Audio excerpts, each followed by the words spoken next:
with writing, there are very different genres, and you realize that no matter the spectrum you go to, there's an audience for it, and if you are not exposed to them, you would think that they do not exist. So there's a large audience for poetry, I would say. Wow, that's great. Okay, I'll talk about that later. How about author Laurie? Tell us about your writing journey and how you started. How did you know? Did you also love literature when you were in school? Was it natural or you had to? Yeah, I did. But it's funny hearing Benneh's story because I also started with poetry. But then I always say that, most people you speak to who like to write will tell you that they started with a love for reading. And it's the same thing for me. It was a love for reading that, later got me into a love for writing. And I'll say that my love for reading was actively sponsored by my father, who is still an avid reader and would, buy you books after books after books. So love of reading, and then I think somewhere in JHS, in between JHS 3, and then that vacation that we come home waiting for our SHS placements.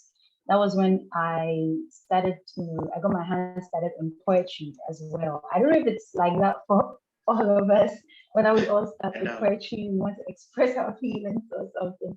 But mine was poetry. Some of the poems I'm not very proud of today, but at least it was a step. And then one thing led to another. So from poetry, I started trying my hands on short stories. And then sometimes I do readaptations, of course, of Bible stories that I really love. That I try to picture myself in. It's one of my favorite adaptations is the readaptation of the Resurrection of Lazarus. I love it. So it was like that. A love for reading, then turned to poetry, then turned to short stories and everything writing. So that was how my writing journey started. I think, Laurie, what I really like about your submission is how you talk about the role of your parents, because I think that, some of us on this call are parents, and it will be good. It's a good starting point because you never know. We all have different kinds of children. People's interests are different. And it's something that it would be really good if you could start inculcating in our children. That's something I realize is so different. Like, that's one of the differences I realized between we here in Africa and white people. Because, I realized one thing. I used to read these things they write for, like how to put a baby to sleep. And these white people, like, they have like their routine. There's always read a bedtime story. And I say, in Africa, we don't do that. We just sing a lullaby and they are gone. There's nothing like reading. Exactly. But it's a big thing for white people. And I think that is one of the reasons why maybe the way they write is different from the way we write. Or is that, can you feel that there is that difference, or I'm just imagining things? I think that really you would know when you read something from outside and something from Africa. How have you seen the comparisons, or is there a difference? Do you feel that they are ahead, or you feel that, well, in spite of we not reading bedtime stories, we are still getting there? Yeah. I'm sure some names are already coming to your mind. I wouldn't really directly attribute it to maybe their parents reading bedtime stories to them. I think that it's more of what brings, like, what is the major difference between their writing and ours. I think it's just a matter of experiences. When you write a book written by an African who grew up on the soil, you touch hands immediately. You're like, this is my person. So I'm not too sure that we can trace, the difference between our writing and their writing to how early they got started on reading. We could trace other things, but not their style of writing. That's my take on it. Yeah. Right. Thank you. Mariska, I believe she's told me not to say white people. So I'm going to be careful not to say white people. I'm going to say the word is very sensitive. She says now, I should say Westerners or something. So thank you so much. Well noted. You Well don't want to noted. step on any toes. Yes, I'll not even ask any question in that direction. But- Let's talk but about. just to add to that, I All think right. also that writers are an extension of the societies they live in and the societies they are exposed to. And so if you find a typical African writer, you realize that the things that they write about would be things close to them, things they grew up seeing. And that is why you can easily identify with their works.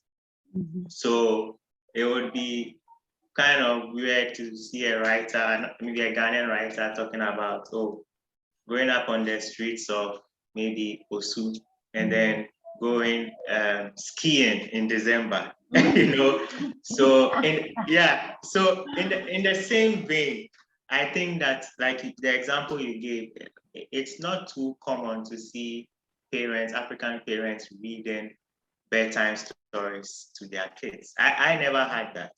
And I don't think I know anyone who experienced that. So you would see African writers writing about things that they saw growing up or things they heard about happening around. So it's just what's happening in the society that they choose to write about, which is most often than not what they grew up in. Thank you so much for that wonderful clarification. I would like to now ask if you could share with us your inspiration. Who is your writer that that inspires you? Somebody that when you read the person's works, you find it really inspiring or motivates you, or even motivated you at the beginning. Would you like to share with us, Benneh, and then I'll take Laurie, and tell us why. Yeah, like I think I already mentioned. For me, it's without a shred of doubt, Chimamanda Adichie. I think she's just spectacular. She's just glorious. I mean, you read Chimamanda and you are just shocked. I mean, you just say, wow. Her first story that I read was You in America. I mean, it's a short story. I think she put it in the Kane Prize, but unfortunately, she didn't win it. But it's such a well-written short story. It talks about the difficulties that immigrants face in America.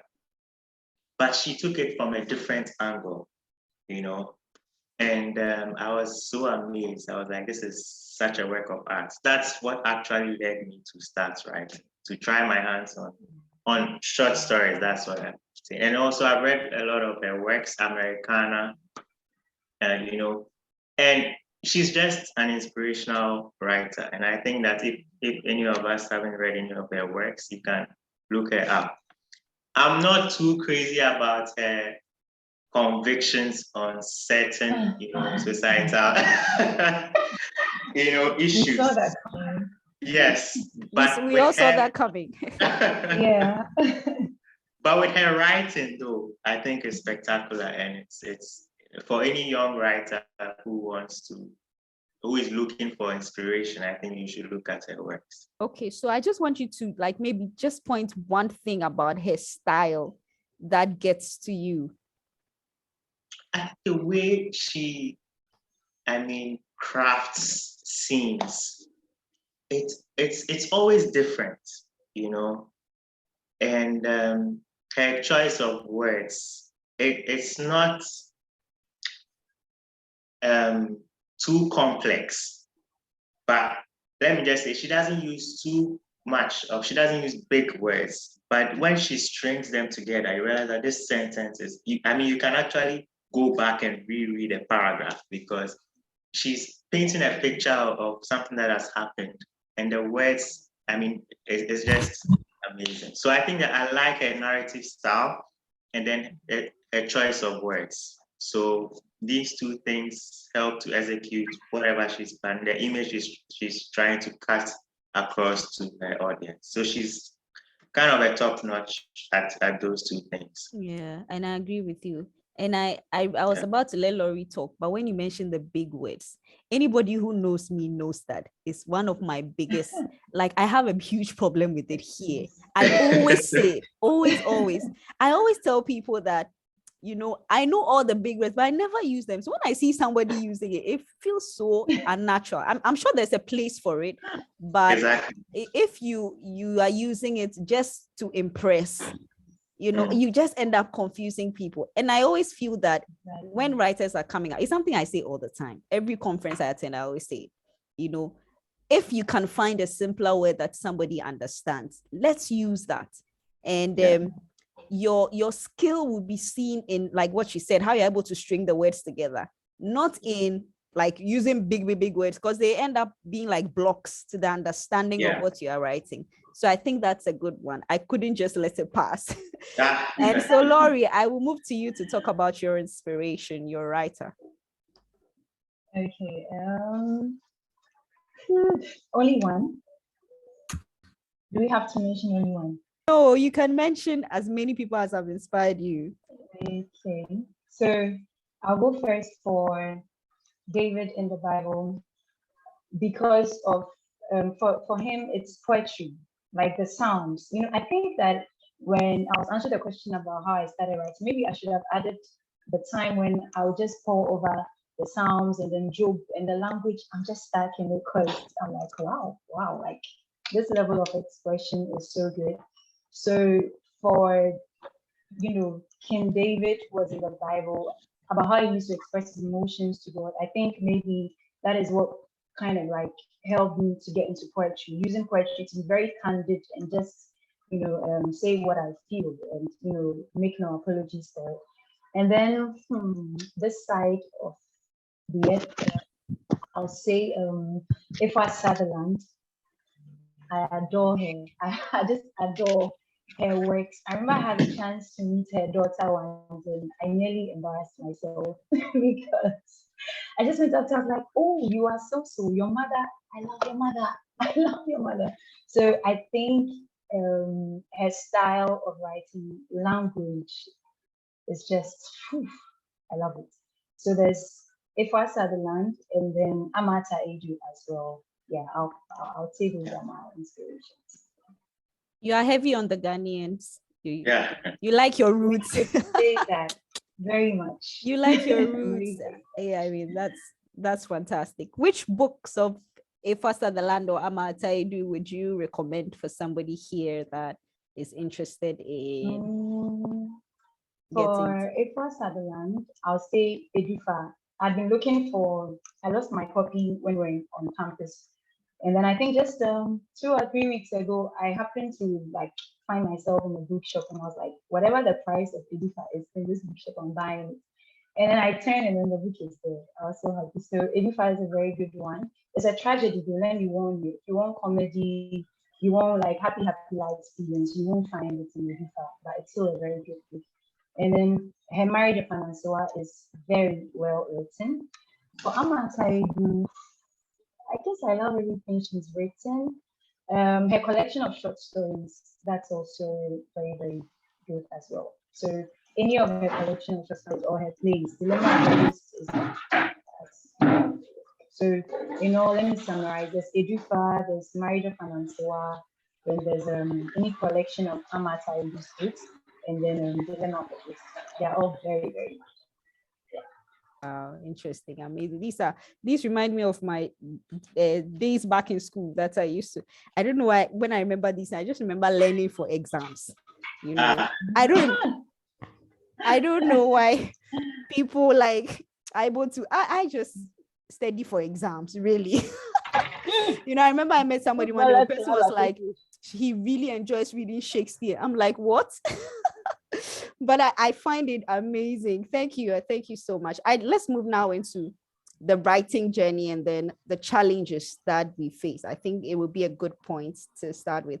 I think that first of all, there are people on this call never written, maybe have interest in writing here and there, and I just want to share with us, what challenges you faced and how you think we can overcome them. And also just to inspire us, give us a reason, what we can do to start or why we should even start in the first place. So I will start with Otananama, since Benneh has been starting, so I'll just start with it. All right, I remember when I looked at this question, I told myself, "Ooh, this is a question I'm actually asking my future self, not Laurie today, because I'm still very, very new on the publishing scene. When it comes to amateur writing, yes, writing for my blog or just writing for fun, for that I can say I have some years experience, but not like for putting my book out there. I only published, I think, 2 years ago, and then the second time was last year or something of the sort. But all the same, I think I can say one or two things, and I leave the rest to Benneh, who obviously has more experience in that. So first, let me talk about the internal challenges that we face or that I faced as a writer. First is that lack of confidence because writing for myself, writing for my inner circle, all that is good and well. But when I made up my mind that I want to put my story out there, I want to publish a book, one of the key, challenges was confidence. Halfway through editing, I'll stop and ask myself, who wants to read this? Like, what if nobody buys it? Those are the kind of things I used to tell myself. And then I'll be asking myself, is this thing good enough to be published? Does anybody want to pay money for this? Yes, your friends read it, they like it, they share comments, but outside, maybe it's because of the relationship that you have with them. Maybe they're just being polite. So that kind of self-doubt was there, is still there, but I'm glad that I didn't let it stop me, because if not, I wouldn't even be on this call in the first place.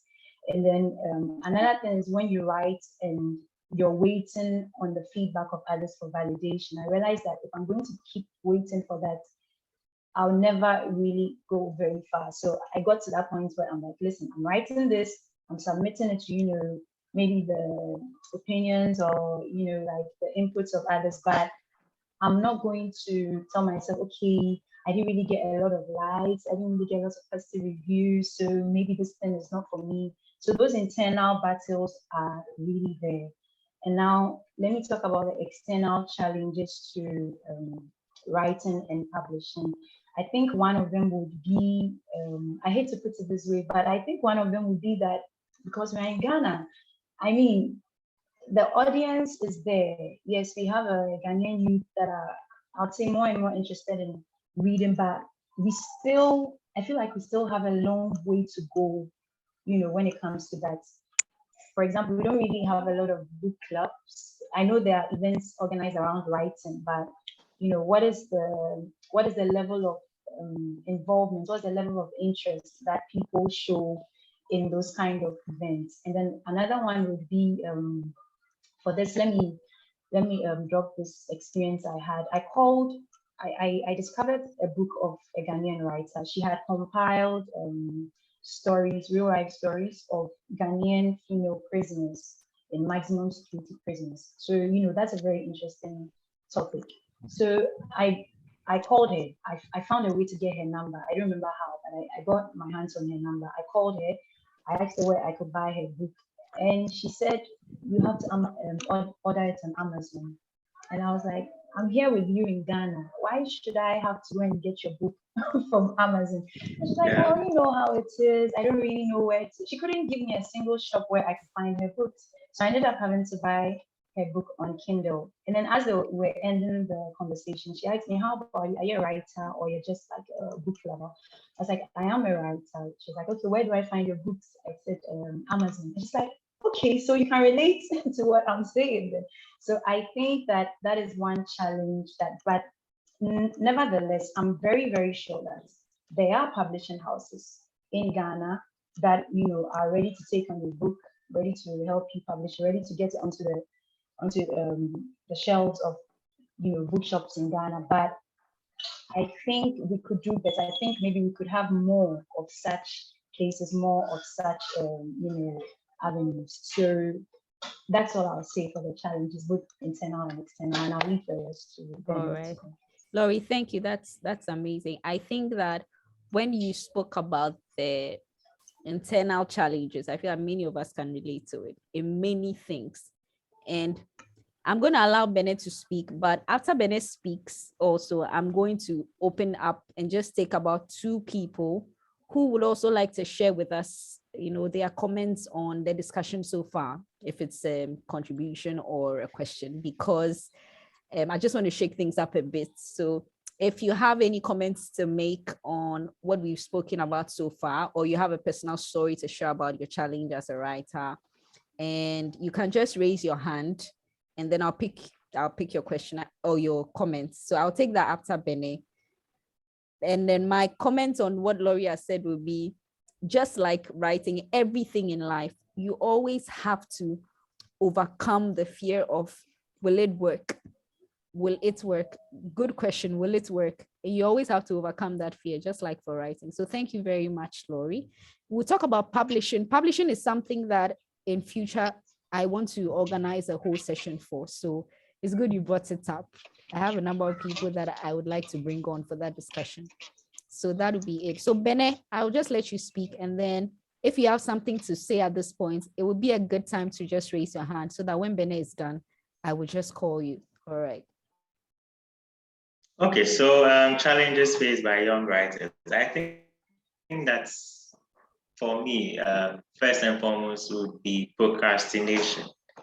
And that is a problem. I mean, I think it never leaves, in your writing life. So as writers, sometimes you have a mental picture of what your story should be, or you probably have an idea how it should begin, but you've not figured out the end yet. And so sometimes you can keep postponing when you would actually start writing. And so there's a famous quote, let me just paraphrase that, a badly written story can always be edited, but a blank page cannot be edited. So even on days when you think that it's not the ideal time, I mean, as a writer, if you have a target to put out some work or to get some work done, I think that every day you should at least try to write something. And when I started writing, I tried to write 500 words a day. That's not much, but no matter how terrible the words would be or the passage would be, I realized that at least I had given it some effort. And so procrastination definitely is one thing that affects writers, not just young writers, but I think that affects all writers. And then secondly, like Laurie mentioned, it's self-doubt. Because you're always thinking, am I going to ever be as good as the Amataidu's and then the Chino Achibes? Because if you look at your writing now, you realize and you compare to them. There's always a propensity to compare yourself to established writers. But what we often forget is that they also went through a journey that probably took years or even decades to how good they have become now. Okay. So the starting of everything is always shaky and it's always not so pretty. But that's something I forgot at the beginning of my writing journey. So I'll tell you a funny story. A friend of mine, somewhere I think 2012, 2013, he started a website and then a writing community. It's called Flash Fiction Ghana. And the whole idea was to get stories with a length of 1,000 words or under. So just 1,000 words, and you should be able to capture a full story that should make sense and it should be fun to read. So he reached out to people he knew were up and coming writers. And so every week you would publish one on their website. So he reached out to me and I sat back. Those days, I had just started writing fiction. I mean, a couple of months in. I mean, I had no workouts really, but he knew I was trying my hands on fiction. So I sat back, I think a whole weekend and wrote this story.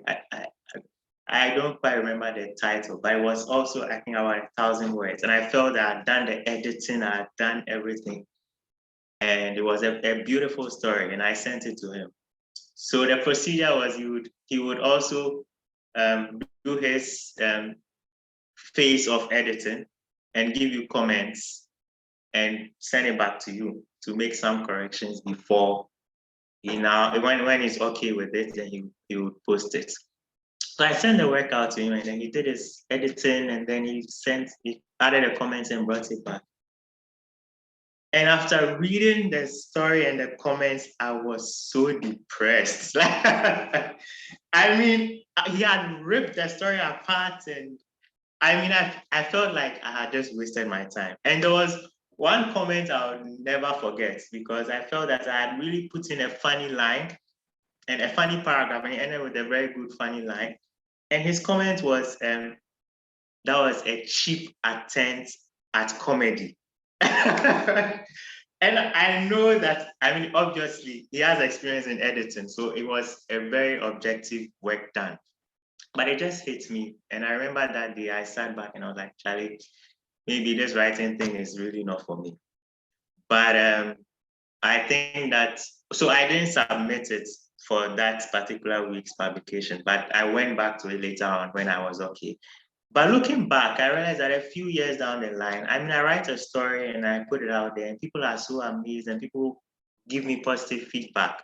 And we'll get into how I got into publishing some of my works. But I realized that even I've received positive feedback from quite a number of established writers. And so it lets me think that, oh, if I had given up then, and I wouldn't actually know how good I would become at this writing thing. And so I believe it's a story that resonates with a lot of writers. So the beginning, it's not just peculiar to just writing, but just like any other industry or artisanship, the beginning is not so pretty. And so we don't focus on the weaknesses that are showing up in the beginning, but you should have the mentality that you're going to improve day in, day out, and you're going to show up and at least try to write something given the timelines that you have given to yourself. Okay, so that's what I have to say regarding that. Benneh, what an inspiration. I can already see two hands up, but I just want to make a comment because whilst you were speaking about getting that feedback, it reminded me of my own life. Okay. And how, anybody who knows me, I'm a copywriter. That's the work that I do. But Okay.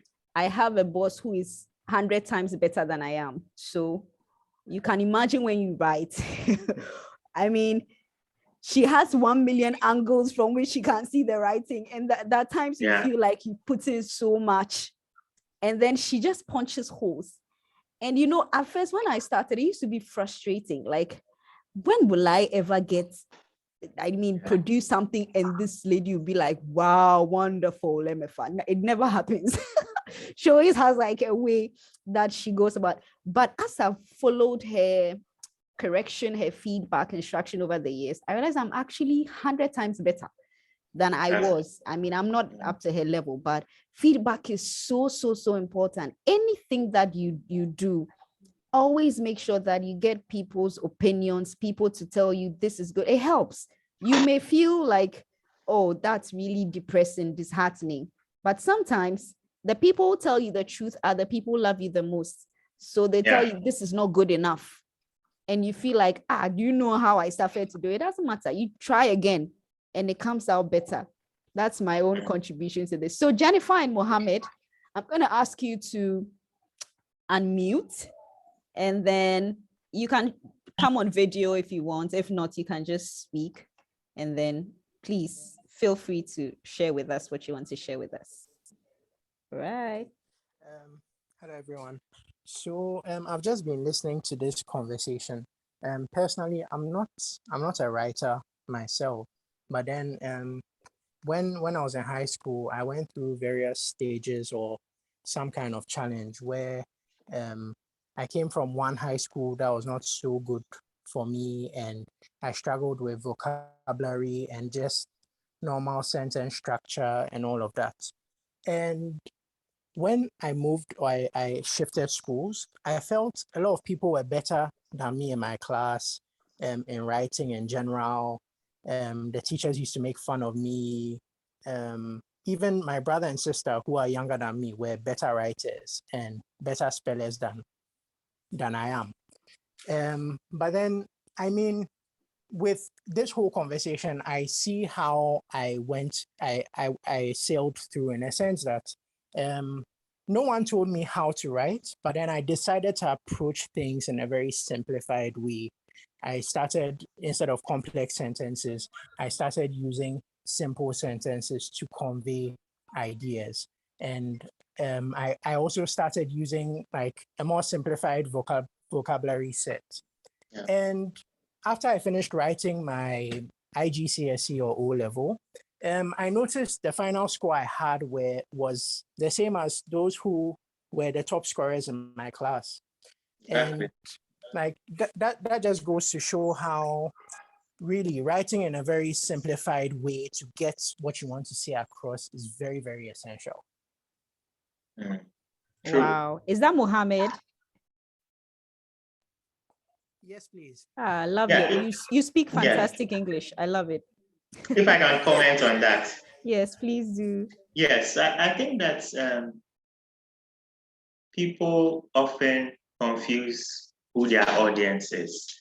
And so I think that in Ghana also there is a perception that if you speak in a complicated way, if you use, let me say, big English, then it means that you are good, you know. But if you speak in a way that your listeners are not able to understand what you are saying, then you are not communicating well. So in the same vein, if you are writing and then your diction is too complicated for your readers, then really you are losing them. Because I don't know anyone who would read a book or a short story and put a dictionary beside it, to be looking up words. One or two, fine. But then if it becomes quite a number in a paragraph, then really the person is better off dropping the book. And I think that, yeah, it's a very practical story. And I think that is something that we should all learn, that we learn, let me say, big words for a reason, but you don't communicate to everyone in the same vein. You must know your audience. It also has it. If you go into the academia, if you go into, let's say we are doing a PhD in literature, I mean, obviously the skill would go higher. And so the people you would encounter, your professors and all that, would also expect that you speak in a certain way. No, probably not speak, but then tender in maybe assignments or projects in a certain way. But if you should know your audience, everyday conversations, and know how to speak to people. Yeah. Thank you, Benneh. I see Ebenezer, Rudolph, and Raymond. So I'm going to take Ebenezer and Rudolph. And Raymond will just hold on for me so that I can. So really sorry, Raymond, you just raised your hand, really. I was just targeting Ebenezer. So Eben, I'm going to ask you to unmute and then you can just address us. All right, good evening, MFA, and good evening to everyone. Mine is a question, but before the question, let me comment Laurie's dad. I'm also a father, so at least I've learned a lesson. Yeah, I've taken a cue from what his dad did, at least introducing him to reading. I believe is something worth emulating. So that is the first one. And my question has to do with Benneh was talking about his dislike for using the big vocabs when he's reading. And I think MFA also said same. But let me ask, so as a writer, when do you throw in the big vocabs? I know Benneh mentioned that, you have to know your audience and all that, but at least once in a while, when do you think it's appropriate as a writer to introduce a new word, a big vocab? So that's my question. Thank you very much. Your question is fantastic. Benneh, you're going to have to answer this question.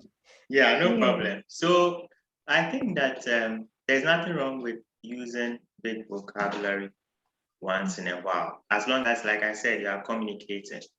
Because the purpose of writing or reading is, one, to educate and also to entertain. So you should have a good time reading a short story or a book, but you should also learn one or two words. You should improve your vocabulary by reading. The problem arises when you cannot make headway in, let's say you take a paragraph and there are so many big words that you don't even know what the writer is talking about. Bear in mind, if I let's say give you a sentence or a paragraph and I introduce a big word that you've not even encountered before, based on the context, you can correctly guess the meaning of the word, right? But in that same paragraph, if there are 4 or 5 others like that, you realize that you become confused. You get it? So my point is not the total, not deciding not to use big words at all, but there must be a balance and they must be measured. You must be measured in using them. Ensure that whenever you use them, you do not throw the reader off. You get it? So I have a problem with reading I always use a paragraph, and then in a paragraph I have about 4 or 5 words I have to look up. Then you are losing me. But let's say if even every paragraph I encounter a word I'm not too sure about, it's okay. You get it? It's all about communication, like I said. You must ensure that the aim of every writer is that once a reader picks up your book, you should be able to hold the reader's attention to the end of the book. You get it? And so introducing all these things can let you lose the reader. Okay, I hope I've made my point clear. All right, Amen. I hope that's clear. All right, Rudolph, let's hear from you and then we'll continue the conversation. I ask you to unmute. Hello, everyone. Hi. Yeah, this is Rudolph, and I'm joining you from Monrovia, Liberia.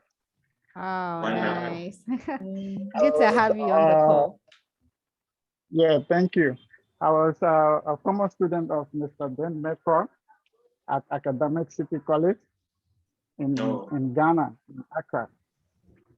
Wonderful. But first of all, I would like to say thank you to the organizers of this platform. But my thing is a question more because I want to know what are some of the processes or procedures for those that are interested in writing? What do they do? So for those of you that are, if I may say, professional writers already, what do you tell young writers? What are some of the steps that they can take in order to do good writing?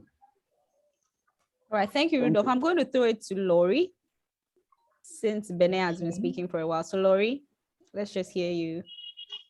If I understand, his question is about how you start writing. Is that correct? Yeah, sure. Okay. I think I'll just retrace back to my introduction when I said that I think the love and then the skill for writing will come from a love of reading. The more you read, if you listen to Benneh's introduction as well, he mentioned that it was actually when he read Chimamanda's works that he also, got that flair for, or even the interest to try his hands on short stories. So I think, first of all, it starts with reading a lot, reading the kind of material you want to write. So if you're not interested in academic reading, maybe you shouldn't spend too much time in that. But if it's fiction you want to try, if it's thrillers you want to try your hands on, if it's short stories you want to try your hands on, then devour short stories and devour thrillers. That way you're picking up some tips from what you are writing.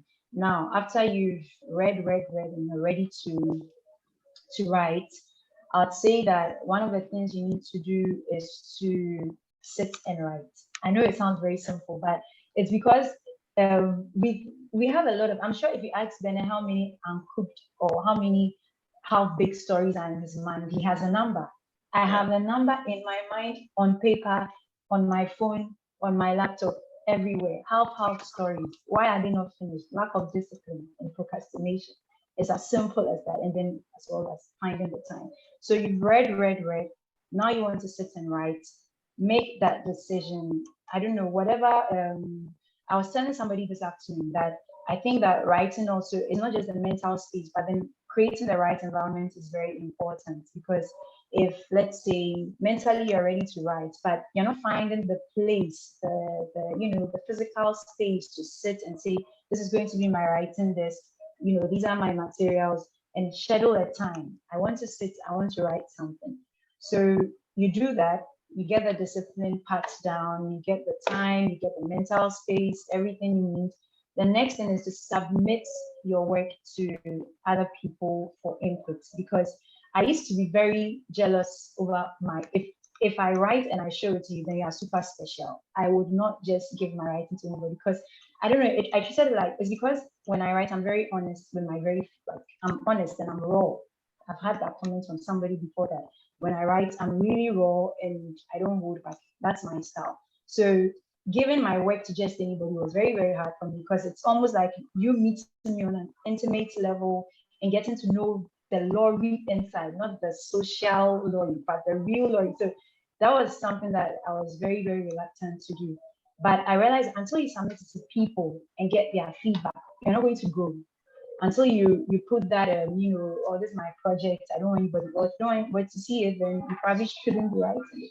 So I think that's it. So loud reading, find a mental space and the environment, sit and write, and then get people to give you their feedback, and then immerse yourself in environments where your gifts will be nurtured. And events like this is very good, because we're all talking about writing, so it fires you up. I bet as you are talking, some people are already cooking up stories at at the back of their minds and all that. So Yeah. that is what I have to say for this. Thank you. All right. Thank you, Laurie. Okay, so Raymond, I've already told you we take your questions later. So this is what I'm going to do. Time is fast running out. So I'm going to just ask two more questions, and then I will take my last batch of questions from the participants, and then we'll do your giveaway, and then we can call it a day. All right. I think that will work. So let's give ourselves up to 7 tops. I think 7 tops. We should be out of here. So just hold on for us. 7 tops. We should be out of here. All right. So my next question is now going to be about marketing your book, putting yourself and your book out there. I know that you are not full-time writers. I know that you do different things on the side. And that's for everybody to know. They are not full-time writers. They have their own lives and all that. But I also want to know, so what advice do you have for putting your book out there? How was your approach like? Are you the laid back type? Maybe because it's not your main source of income, you have just relaxed about it. But somebody wants to know, if I want to put my book out there, if I want people to buy, from publishing to marketing, what do I need to keep in mind? How do I do that? I think that I will just start from, I think, Laurie, you want to say something? And then Benneh will also say something. Okay, you want me to answer that? Yes. I would have preferred for Bennett to go, because I feel like okay, it's all right. He would have more to say. It's all right, Bennett. Let's hear you. Yeah, okay. So putting your book out there, if you actually get to the stage where you have a full manuscript, then you have to think of who is going to read this or who is going to buy this. And as far as I know, there are 2 options. Many people blur the lines, but we have self-publishing, which is much more common in Ghana and Sub-Saharan Africa. And then we have the traditional publishers. So the difference is that with the self-publishing, you are footing the bill for virtually everything. So the printing, publishing, marketing, you are going to handle all that. And then with the traditional publishers, they would choose you. So you submit your works to the traditional publisher, and based on if you meet their bill, then they decide that, okay, I'm going to publish your book for you. And for a lot of established writers, you call it a creme de la creme. That's what everybody looks up to, because they would now write you a check. And so you have big name authors writing $1 million book deals, because the publisher, let's say, Penguin Books, they also compete because they're also looking for talent. And so they will say, okay, I'll give you $1 million but to publish this book and distribute worldwide. If you are lucky enough to get such a deal, then you are good, because they are going to do the marketing, they are going to do the distribution. All you have to do is to write a book and submit it. And in Western countries, you don't even go directly to them, you go through agents. So that's for traditional publishers. In Africa, we have quite a number. I know of Cassava Republic in Nigeria and Wida Books. I don't know of any in Ghana yet. But what is much more common to young writers, because you also have to build an audience, is self-publishing. And even that has different forms. So what you have to think of is you have to research, okay, and see the options available to you, the resources available to you, okay? And there are good self-publishing companies in Ghana. One that I know of is Bookno. They will do the publishing and they would even assist with the marketing. But if you are going to do everything on your own, then you need to look at, I have a plan. Who is going to be my first 100 buyers? Probably at the launch, you are projecting you're going to get 100 buyers. Then moving forward, how do I scale it up to 1,000? So everything is going to depend on you, okay?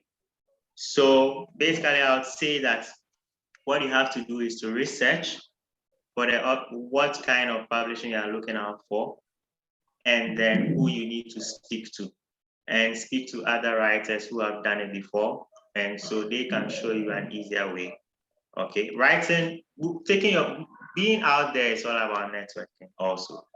There are opportunities that you might not hear of until someone prompts you. So I would say do your research and then decide which kind of publishing you are going for and be ready to put in the work.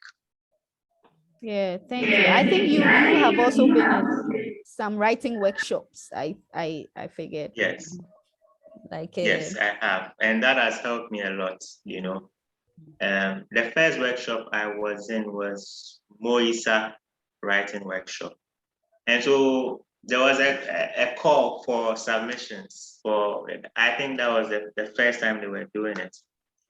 And so Writers Project Ghana. Another important thing is, as a writer, you should follow some of these writing communities. So Writers Project Ghana, they do a lot of work. They even have a road show every Sunday evening, I think at 8 p.m. on City FM, where they just talk about writing and creative arts and all that. I've been on the show for a couple of times. So they just invite writers. So Writers Project put out this blast that they are receiving submissions for a new writing workshop called Moisa, fully funded. And I submitted a story. They were looking for, I think, 7 people, and luckily enough, I was picked. So it ran for 5 months. So Saturdays we would meet at their office in North Legon. And we had experienced writers like Nia Ikwe Parks, I don't know if you know him, and Martin Eblewegbe. So they took us through, a whole lot. They drilled us, punched holes in our writing. And then for 5 months. So I realized that after that period, I had become maybe 10 times better as a writer. And it was at that point that I decided, okay, I think that it's time to start working on a collection of short stories. So I had stories scattered on my PC. I just reworked them, combined them, and decided to publish. Okay. So workshops are, you would hear of them. And the good thing is, once you attend one of these, like I said, networking is very important. You would hear of the next opportunity and the next. And so I was also called that, Good Institute is doing something for writers across Africa. And so they are asking for submissions. And also, so I actually wrote a story overnight and submitted it. And they were looking for 2 people. So there was a short list of, I think, 10 people. And then they called us into an Accra workshop. But there were also workshops scattered across Africa, South Africa, Kenya, Nigeria. And then out of it, there were 6 workshops, and then they selected 2 stories from each country. And I was also picked from Ghana. So we're 2 writers from Ghana, and they published that book. So I have the book here, Water Lakes. Oh, yeah. So it's a very good book. They published everything. And this was the book that was translated in Swahili and French. And that was in 2019. And the good thing is they also invited us to the Arcade Festival in Nigeria. Fully paid trip, you know. But my point is, you would not have heard of this on the news or even on the internet. It was someone who told me about this opportunity. So it's very critical that as a writer, you expose yourself to writing communities, because when there are opportunities, you might not hear of them, in traditional media. Yeah. Oh, Benneh, thank you. What a wonderful point there, that Expensive any response. industry you find yourself in, try and just open yourself up so that you can know what's going on. Thank you. Laurie, Yeah. let's hear you. Okay, so on this, I think Benneh has said everything. So I'll just emphasize, what I'll do is just emphasize some of the points because I cannot think of what he's left out. So all I'm going to do is perch on your submission. The parts where you talk about networking, I think that's very, very important. When I was in when you were asking this question, you said something like the laid back. That would be me, the laid back one who wrote and then it's like, oh, I'll get back to this later. But it's funny that as Bennett is speaking, I am taking notes as well because I'm like, oh yeah, Laurie, you really should be doing this, you really should be doing that. So the parts where, like you said, putting your work out there it's important, and then getting yourself involved in those communities where they talk writing, they talk publishing, so that when opportunities come, we hear about them. I think the anthology that my story was selected for, that was in 2018, I believe. I think I just did a random Google search for writing contests because I felt like, oh, I got to the place where I wanted my writing to, skip the borders of Ghana.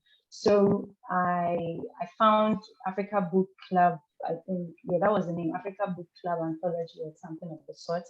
Submitted my story. Thankfully, my story was selected.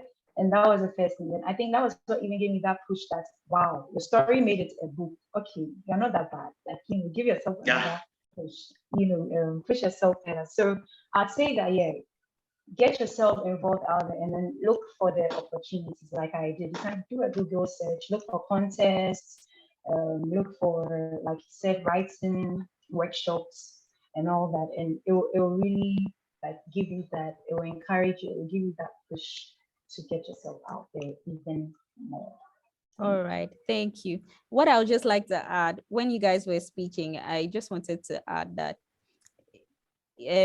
somebody came to see me this Sunday. He was like, oh, I've seen your event. I like writing, but I've not been able to write. What should I do? And I think that one of the things that I told him was start a blog. And I think that, if you want to write, for example, you want to put yourself out there, sometimes I feel that you may get more people knowing you before your book actually comes out by having a blog. So there you can put like shorter things, get a following, go online. And when I say a blog, I mean like a site, an online site where you put, and most of us use WordPress, where you put short articles and pieces and things. What happens is that people read it. And so people go like, oh, this girl can, this girl is good, this guy is good. So by the time you even come out with your book, to even push it out, someone will be like, I used to read this girl's blog or this guy's blog. I think the person is good, and that's just what I would add. I don't know. I'm not supposed to be adding things, but I keep adding them. Say who? I keep adding them.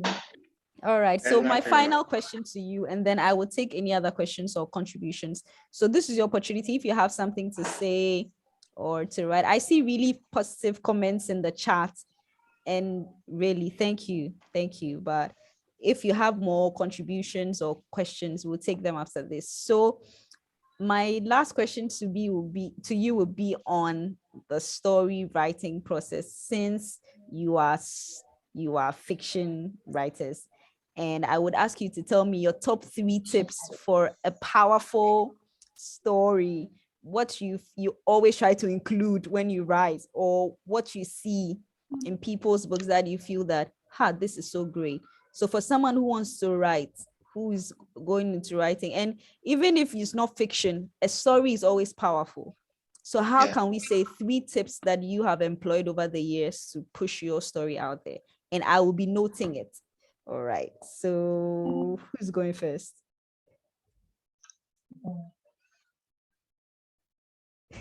Okay, I'll go. Okay, thank you, I'll go first. Victoria. Mainly because out of all the questions you sent, like that we should prepare, this was the most exciting for me. So I just didn't wait for us to get there.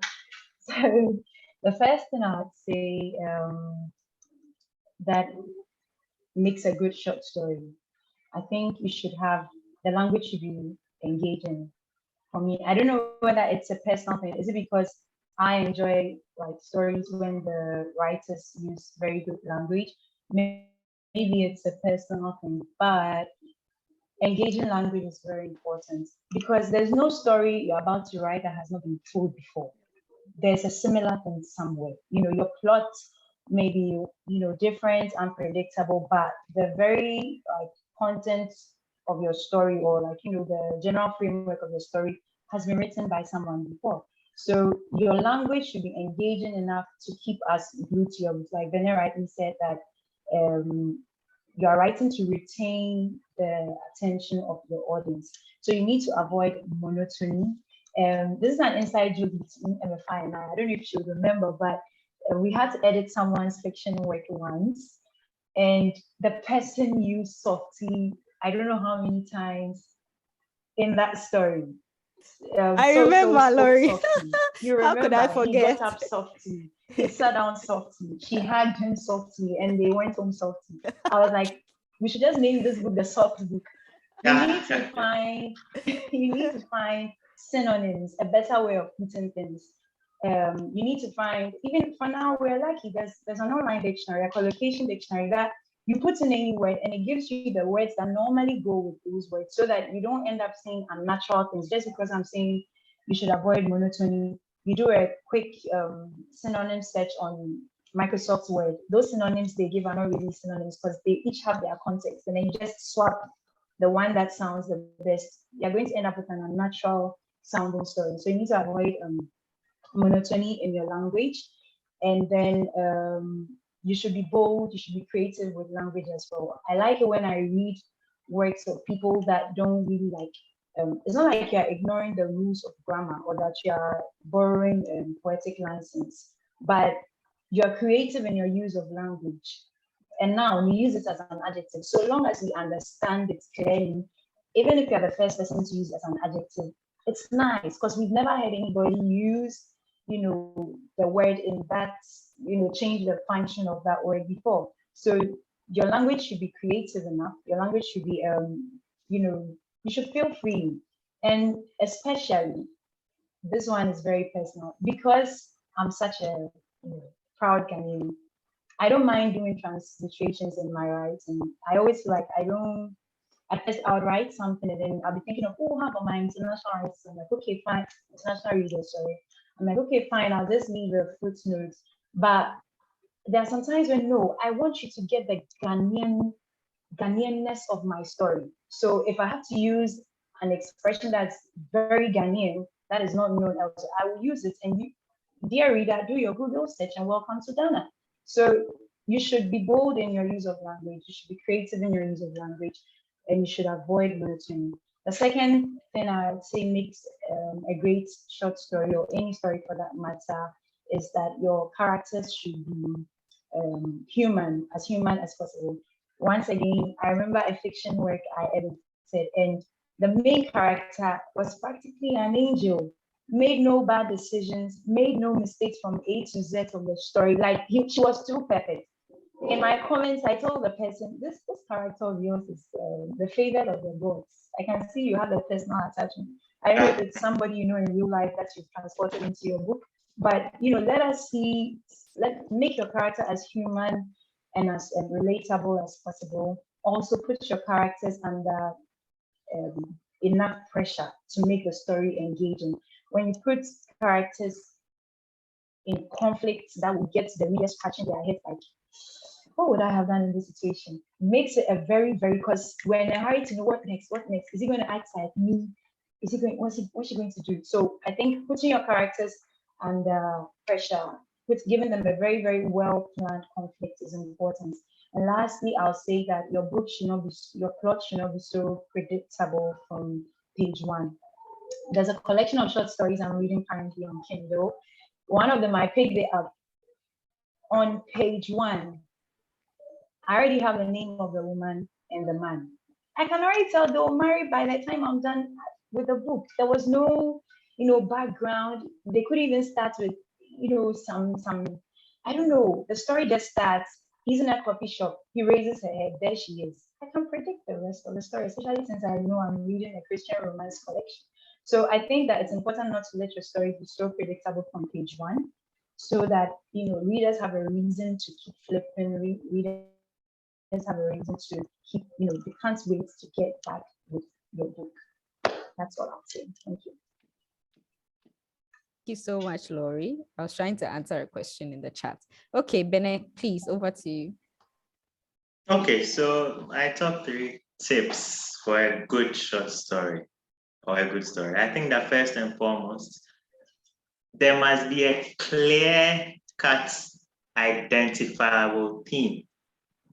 The message must be clear. I mean, I think that you would have shortchanged your readers if they end up reading your story and asking, so what is it? What is this story actually about? What is the author trying to communicate, And probably, maybe I've not seen a story like that, but I've actually watched a movie where I wondered what exactly is going on at the end of the movie, So if it's a short story, then you wouldn't want to have more than one theme, because, you have a limited time, limited scope to convey a story. But if it's a longer work of maybe a novel, then there's a possibility of having multiple themes, But definitely, whether it's one or multiple, depending on the length of the work, it should be clear. We are talking about love. It shouldn't be spelled out, but the reader should be able to pick the message you are trying to convey. So for me, there must be one, an identifiable theme. And then secondly, I think that there should be conflict of some sort. We cannot write a story of maybe probably my typical day of work. I wake up, I take my shower, I go to work, eat, come back, sleep, end of story. I mean, you've described my day, but I mean, why would I read something like that? So you realize that a good story has some form of conflict, either the conflict of an individual with society, or an individual with another individual, or sometimes an individual with himself. There's always some sort of conflict and so people are drawn towards the conflict and they want to know what happens next. How is it going to be resolved? Probably somebody is being chased or for a murder, or someone is fleeing the love of his life. There is always some form of conflict. And the stronger the conflict, the more you realize that people are drawn towards the story and they want to know how it ends. What happens next? What happens on the next page, So for me, the theme must be clear. The conflict must exist, either a conflict with the individual, I said, or the society, or with another person. And then also, I think that your characterization must be done well, in the sense that you must create characters that people are drawn to, And people will be drawn to characters for only 2 reasons. Either they love the character or they hate the character. Yeah, it's one or the other. So they must either love your protagonist or they hate him so much that they want to know what will happen at the end. And that's the only way to get a powerful story or to keep them reading. I'll give you 2 examples. If you read Oliver Twist, you realize that people are drawn to Oliver Twist because of his struggles. They feel sad for him. They feel empathetic towards him. They feel that they want to know if there's going to be a brighter day at the end of the tunnel. And so all the struggles he goes through in the course of the book, a big book, you feel sad that how can a poor orphan, go through such harsh conditions of life. And that's what draws you to the book. You want to know what happens next. Is he going to survive? Is he going to flee from the men that are chasing him to kidnap him, you know. And so the conflict exists, but you love the character for his ability to overcome his situation. And then secondly, you know, there's this book, Animal Farm. I don't know how many of us have read it. And you realize that people love the book. I love the book because I hated the protagonist. It's a book about animals, it's a fable. And it's a mirror, it mirrors our society where it was written probably a century ago, but the animals wanted freedom from their human owners, okay? So they devised a plan to house them so that they can run the farm themselves. And when they were able to gain independence, sort of, they realized that, oh, they need some form of authority, but they were going to share the farm work equally. So there was this popular phrase, all animals are created equal. Okay, so that's somewhere in the middle of the book. So they say the strongest animal, which is the horse, was going to drag the mower and all that. But it got to a point where the pigs were in charge, and they realized that they started reducing their workload. So all the other animals were doing much more work, and they were doing about 10% of the work. And they kept reducing it to the point where they were not working at all, because they were in the book, they were the smartest of them all. And so all they did was to eat and have parties, but they did that at the blind side of all the other animals, okay? And so when you read the book, you hate what the pigs are doing so much, because it's like they were duping everyone else. And when they were eventually confronted, they made a statement that, yes, all animals are created equal, but some animals are more equal than others. And you see, this is an old book, but you can see that that's what happens in society, where certain people who gain political power enrich themselves and their families. And so these are just two examples that drew me to two different books. You must either love the character. So try to create characters that your readers will love so much that they would want to know what happens next to them. Or they would hate so much that they would want to know if they eventually, are punished for their deeds. Yeah, I think that's my take on that. All right, thank you. I was trying to put my points together on my slide. I don't know if you saw it. Yeah, I think I was saw trying to put the points together for me too. That's also what I'm taking away for today. So you want a powerful story. The language must be engaging. The characters must be relatable. The plot shouldn't be predictable. The themes should be clear. There should be conflict of a sort. And you should do your characterization well. Either the protagonist is loved or hated, in the words of Benneh himself. So thank you so much. I think I'm going to end it here. My time is almost up and it's getting late, but I have really enjoyed this went better than I was expecting.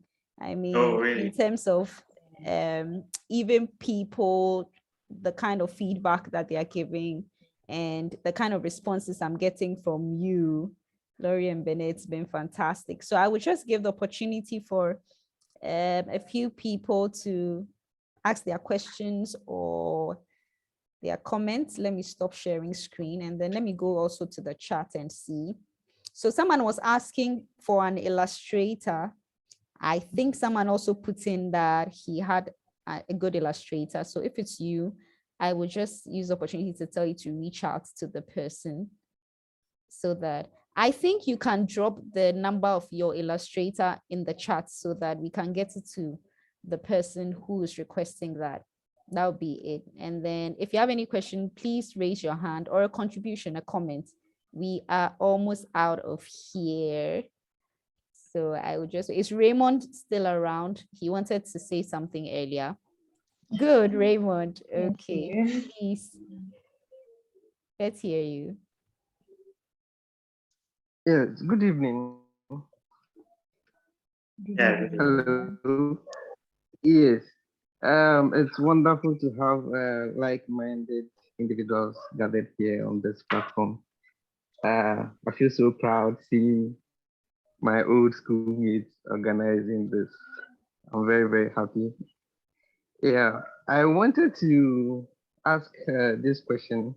Um, I've been writing. Let me see. I've been writing, but I realized that I encounter or I have this block sometimes, and I understand it's called a writer's block. And most of the time, I stop writing. I'm like, I'll come back to it. But the truth is, I never actually come back to it. So Ah, months later, years, sometimes years later, I come across it or I find it again, and I'm like, okay, this was really good stuff. But why did I stop writing? And then because it was sometimes spur of the moment, and I'm unable to continue because whatever was inspiring me to write would probably no longer be there. So my first question is, how do you overcome writer's block? And then secondly, I've realized that the younger generation is not reading. Like they are not reading. They take their phone, and then the next thing they are on social media, TikTok and the like. So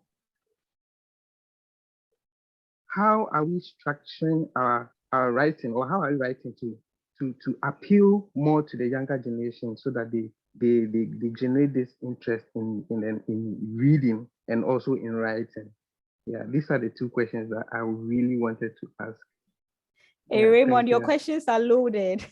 ah, Coded, Oh, I'm yeah. sorry. But it's good to have you on the call. Really excited. I never knew you were going to be Yeah. part. So good to have you. Guys, Uh, please help Raymond out. He's asking about writer's block and also asking about how we can encourage reading among young people. So I don't know, your take. okay, so I think the writer's block is something that's the fact that it's the block is prefixed by writers means that everybody experiences it and so for me the trick is to not, I mean, there are times when you actually sit down, you want to write and you're just blank, you know but the trick is to not let that linger, in the sense that do not stay too far, I mean, or too long away from your writing. Otherwise, you get used to it, and getting the energy and the same passion that you started the short story or the book with becomes difficult. And so it's okay to allow it for a time or for a day that you could not write, but make a conscious effort to go back to it. And you realize that another day you'd actually be able to write something. Also, another thing I do, to kind of release my creative juices when I realize that I'm struggling, is to listen to music. You know, yeah, I sit down and when I'm not able to write, I just play music for a while and read read um, some other writers' works, and I realize it gives me ideas, and before long I'm able to continue writing. So these two strategies have helped me not to stay too long from writing, and then to listen to music and read other people's works. Then I think, Laurie, you can try the second question, for example. You were a Yeah. reader from a young age because of your dad, so maybe you can help us. Well, it's a tough one to answer. He's asking how we get the younger generation. The thing is that we can write as much as we want to, but if nobody will bring them to our books, then they're not going to read. If no parent is bringing them to the bookshop to buy our books, if nobody is, directing them to our blogs, then the love for writing, it's going to be hard for them to nurture it. But if we have parents on the call, I think invest in books and just buy books that, when we say reading, we're not limiting it to just novels. Your son, your daughter may not really want to read novels about high school. Maybe they want to read books on engineering. They want to read adventure books. They want to, the genres are so many that you can choose from practically anyone at all. Find what your child is interested in, and then just you can motivate them to read by reading along with them or reading to each other. It's something I enjoy asking my nephews and nieces to do. If I'm watching, if I'm, but I want to read or be read to, I just call them, give them a book, read to me while I watch. And I realize that they are also developing an interest in what they are reading to me. So I think it's going alongside them, not just putting the books in their hands and walking away and saying you're never reading, but getting ourselves, when we put it that way, involved in. If they see that you love reading, it's very likely they'll pick up the habit of reading. If they see you always on your phone, they're also always going to be on their phone. So I think it's more about children imitating what they see more than doing what they are asked to do. I hope that answers your question, Raymond. 100%. I love the response. It reminds me of my son, now he reads the Bible every evening, some big Bible. He can't even read one word. He's just so fascinated because he sees that we read it and you go and take and open it. What are you doing? I'm reading my Bible. He can't even pronounce it, but it shows that he watches, when you pick it up to read. So I think it's a good point. All right, thank you. I think you have, so Raymond says lovely responses. So I think he's really satisfied with your responses. Thank you. Someone messaged us to ask about writing Christian nonfiction. And I just wanted to say, this is just a session for fiction and short story writers. But in subsequent sessions, we will do one for nonfiction too. Really big. In Ghana, nonfiction is really big. So we will have a session for that. And we may just have a session for Christian nonfiction if I'm able to get the panelists for that. So we'll just hold on with that. And then I hope you can join us for the next session when it comes up like that. All right. Okay. So that's about, do I have any other hands up or people want to comment? We are just about closing. But also, I think that MFA, to answer that story, that question, I think that you can also look up Christian nonfiction writers and read some of their works, read about their writing journey, and I'm sure it will help you find some inspiration, because sometimes, the best way to get better at something is to look at those who have done it before. So in the meantime, you can also explore that option, whether locally or internationally. There are definitely Christian nonfiction writers that you can learn from. Yeah. Wow, great. Mariska always giving us good tips. She says someone should set up an app where they can have, they can scratch something and then a story will be downloaded to their phones.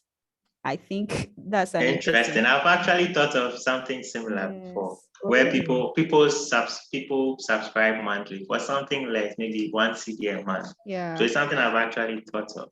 Yeah. But it's a good idea. Yeah.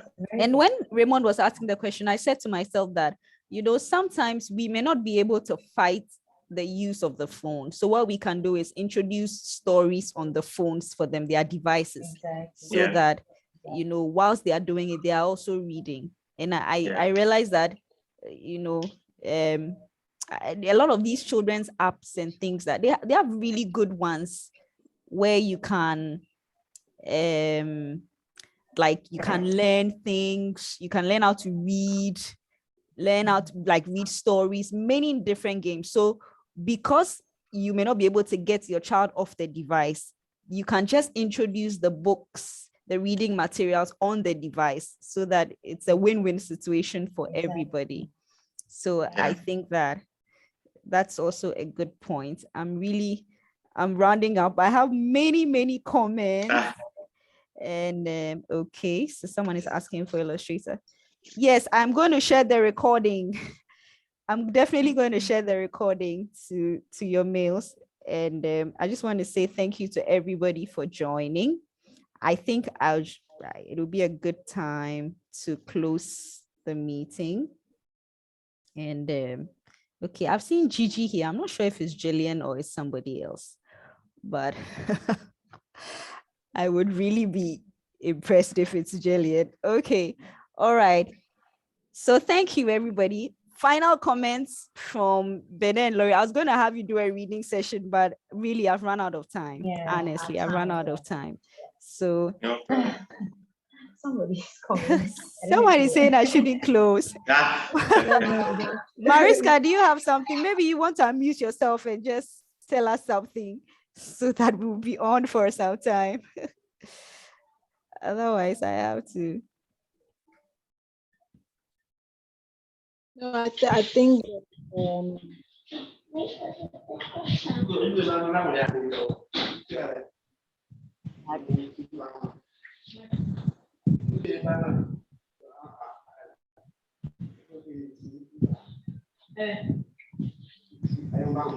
Hello. All right, Daniel, please, are you speaking? Yes. Yeah, I want to comment. Okay. Okay. It is believed in Ghana that people don't like reading. Mhm. And as writers, I want to find out what are we putting in place to motivate the general public to have the zeal to pick a book without any compulsion to read. Okay, I'll just take a line or 1 point of like a sentence from both of you, my guess. Okay, so I think that it's a problem.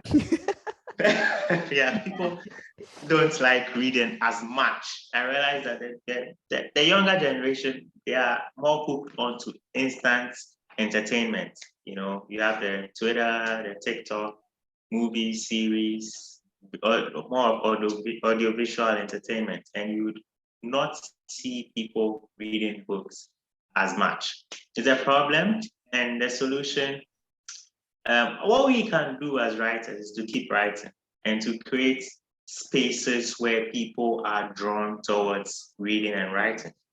And with time, hopefully, the culture will change, because it will not happen overnight. But as long as we keep influencing the next person to pick up a book to read, with time, I believe that much more people would be open to reading and actually getting books to, read. Yeah. All right, thank you. Laurie, what's your take on this? Mine is not going to be an answer, but it's rather going to, what I want to say is that I think we should find the why don't Ghanaians like to read, and from there we can, come up with solutions. So I'm throwing it back to us. Let's go and sit down and think about the why, and then let's see how we can tackle it from there. All right, giveaway time. What of a reading competition with prizes for those who got the whole understanding of the book? Okay, whatever. It's one way of tackling it. Yes, it's one way of tackling it. It is. But also, I think that to cure something like this that is so widespread, it must start with probably the way younger generation, those in schools. Read bedtime stories to babies. Yes. If they develop the culture of reading, they'll grow with it, And so you'd wipe off maybe the next generation, but the younger generation will grow up loving books. Yes. And once it's inculcated in them, they cannot stray too far from it. So we must think of strategies to get them hooked onto literature. Definitely. Thank you. And let me just drop this, because Benneh said to go to the youngest generation possible. It's funny that after that he said JHS or something of the sort. I was thinking of babies, because I was told that my dad used to read to me even before I was born. That's a story. Oh, wow. So, wow. I think it's not a bad place to start. Yeah. To start reading to the baby, and then you continue when they come out. Yeah. Interesting. All right. Thank you. So I'm going to allow you to just pick the person you are going to give your giveaway to your book to. Oh, okay. Who's Laurie? Okay, we started with we are now at 33. This is why I need to round this up quickly. All right. One each. Just one. You can just pick one. This is tough. I really don't know. I don't know how to do this. I guess I'm going to pick who has made the most comments. I think that's Mariska. the one I'll go for. That would be Okay, so- Mariska. so Mariska. I'll give Okay. mine to Raymond. Okay. Yeah. Okay. So Mariska, congratulations. I'm going to contact you so that we arrange whether you can get a soft or a hard copy, and then we move on from there. And Raymond, congratulations. I'm going to contact you. You are definitely going to get a soft copy of Becoming Another Story. And these are great books, great. These are writers I can vouch for. Even if I don't vouch, you yourself, you heard them when they were talking. People that when they are selecting people, then they'll select them. You should tell you that these are quality writers that we have here. So I'm sure you will enjoy it. And be on the lookout for our next conversations on writing. It will not be about short stories or fiction, but I mean, it promises to be interesting. So I just want to say thank you to everybody. I see our numbers are going down, down and down and down. So I have to say goodbye before I'm left alone here. So thank you all so much for your time. Laurie and Benneh, this is really, like I said, this is so much better than I expected. Thank you guys so much for coming on board. And I really enjoyed the time. Thank you. And watch out for the next one. Thank you, everybody. Bye. Thank you too. Bye. Thank you, MFA. Thank you. Bye, MF. Bye, Daniel. Bye. Bye, MFA. Bye, Glad. Okay. Gladys, is that it? Ah, okay. Interesting name, Sidion. Sidion. Did I get it right? Okay. Yeah, my what have you been eating? Teach me, oh, let me eat some. No comment. See me in chambers. I hear you. Raymond, good to have you on the call. I'll keep in touch, all right? All right, All right, my friend. yeah. Yes. MF. Yeah. Hey, hi, Edmond. All the way from the UK. I didn't see you on the call. Thank you for joining. Yeah, I did listen to a lot of it though. Oh, thank you so much for joining. No worries.